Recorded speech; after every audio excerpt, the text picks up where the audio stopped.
Maharashtra today 24 news सत्य परिस्थितीचा सविस्तर आढावा। जरांगे वादळाने केला मराठवाड्यात महायुतीचा धुव्वा। लोकसभा निवडणुकीत भाजपला महाराष्ट्रात चांगलाच धक्का बसला आहे। आता भाजप आणि राजकीय विश्लेषक यावर विचारमंथन करतील, पराभवाची कारणे समोर येतील। परंतु मराठवाड्यातील 8 मतदारसंघात भाजपचा धुव्वा उडाला। मराठवाड्यात भाजप, शिवसेना, राष्ट्रवादी काँग्रेसच्या उमेदवाराचा पराभव होण्यामागे महत्त्वाचे कारण मनोज जरांगे फॅक्टर असल्याचे सांगितले जात आहे। मराठा आरक्षणासंदर्भातील नाराजीमुळे मतदारांनी महायुतीऐवजी महाविकास आघाडीला निवडले आहे। मराठा आरक्षणासाठी मनोज जरांगे पाटील यांनी जालन्यामधून सुरुवात केली। अंतरवाली सराटीत त्यांनी उपोषण केले। त्यांच्या उपोषणस्थळी लाठीमार झाल्याचा प्रकार घडला। त्यानंतर हे आंदोलन राज्यभर पसरले।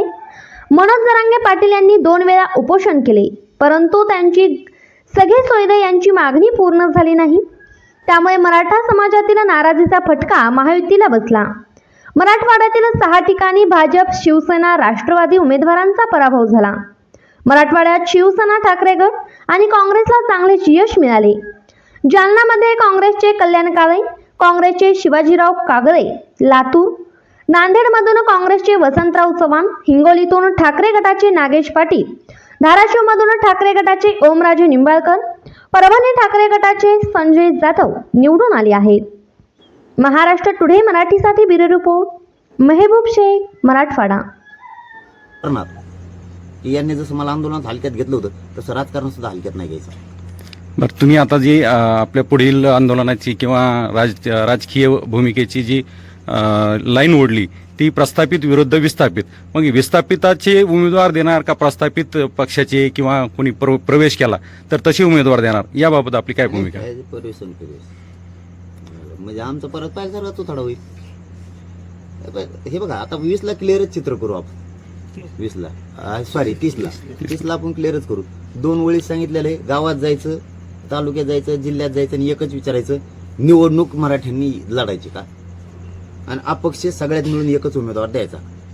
किचकिच नाही, सुटसुटीत काम सांगितलेलं आहे, तेवढंच करायचं। उमेदवार बी होणार, काय व्हायचं ते होणार, तुम्ही पुढेही मजा बघा। तेच सांगतो मी की हलक्यात कोणी कोणाला घ्यायचं नाही। आता वंचित कडून जर प्रस्ताव आला तर याबाबत तुम्ही काय भूमिका? नाही, आता 30लाच सगळं होईल। काय होतं, मी पुन्हा त्याच विषयावर येईल, मी सुद्धा आणि तुम्ही सुद्धा।